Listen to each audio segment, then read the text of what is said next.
नमस्कार। एक ज्योतिषी की जर्नी के 2 इम्पोर्टेंट पड़ाव हैं या आप इन्हें कहिए कि 2 इम्पोर्टेंट पार्ट हैं। एक है नॉलेज पार्ट या इसको आप इन्फॉर्मेशन पार्ट भी कह सकते हैं। दूसरा है प्रेडिक्शन पार्ट, इसको आप इंट्यूशनल पार्ट भी कह सकते हैं। हालांकि जो प्रेडिक्शन होता है वो दोनों के मिक्स से बनता है, उसकी नॉलेज क्या है और उसका एक इंट्यूशन क्या है।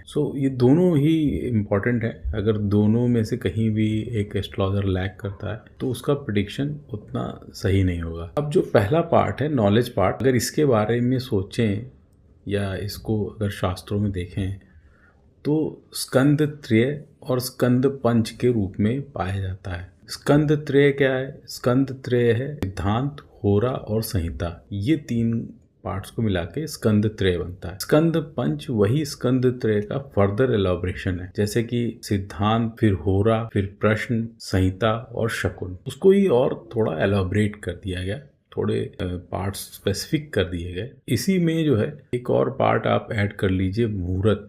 मुहूर्त को कहीं कहीं पे जो है किसी जगह होरा में दे दिया गया, कहीं पे संहिता का पार्ट मान लिया गया।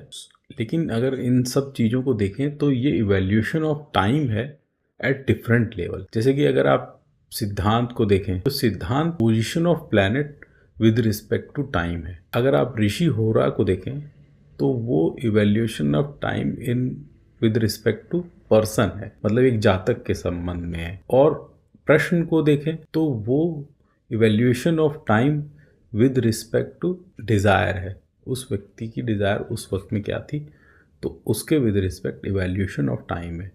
अगर आप मुहूर्त को देखें तो मुहूर्त जो है evaluation of time with respect to seeding of work है। तो आप अगर सभी चीज़ों को देखेंगे तो इवैल्यूएशन ऑफ टाइम ही मिलेगा। अगर आप संहिता को देखेंगे तो वो है evaluation of time with respect to combined destiny. ठीक है, जैसे कि वॉर है, जलवायु यानी कि वेदर है, साथ ही साथ आपका कोई कंबाइंड लिटिगेशन है, साथ में अगर आप और इसको थोड़ा एलोबरेट करें तो किसी देश का भविष्य है या तेजी मंदी का सिद्धांत है।